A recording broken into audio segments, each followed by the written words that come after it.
11h30, Anne Romanoff, ça fait du bien sur Europe 1. Notre président, qui n'en rate pas une, a déclaré à propos de la hausse du diesel « J'assume », mais beaucoup d'automobilistes n'assument pas de se sentir assommés. Ah bah je comprends pas, moi pendant des années on nous a expliqué que le diesel c'était bon pour la planète, que ça serait toujours moins cher que l'essence, puis maintenant c'est le contraire. Mais c'est parce que le diesel ça émet des particules fines, très mauvaises pour la santé.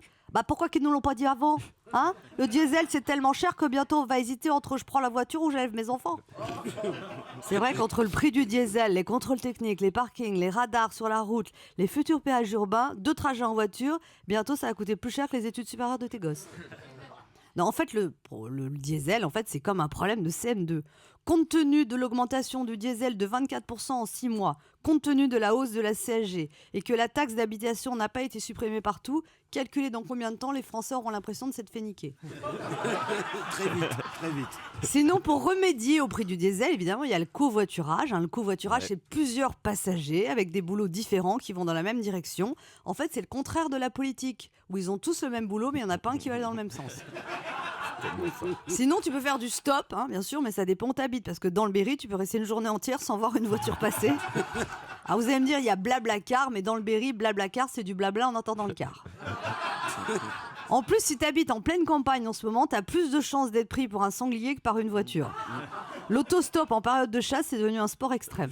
Alors, il paraît que l'augmentation du prix du diesel, c'est pour lutter contre le réchauffement climatique et inciter les consommateurs à rouler électrique. Le problème, c'est qu'il n'y a aucun endroit pour recharger les voitures électriques. Et en plus, il paraît que construire un moteur électrique est extrêmement polluant et qu'en plus, on est censé faire baisser la part du nucléaire à l'horizon 2030. Donc, en fait, si on doit prendre un nouveau crédit pour acheter une bagnole qui, dans 10 ans, ne marchera qu'avec des piles, ça va pas le faire.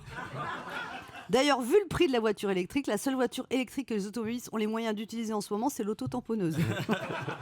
Non, moi je dis que du coup, on n'est pas prêt à arrêter le diesel, on n'est pas prêt pour l'électrique, on n'est pas prêt à payer plus pour rouler moins, et surtout le Français, il n'est pas prêt d'arrêter de râler. C'est clair. Anne Romanoff sur Europe 1.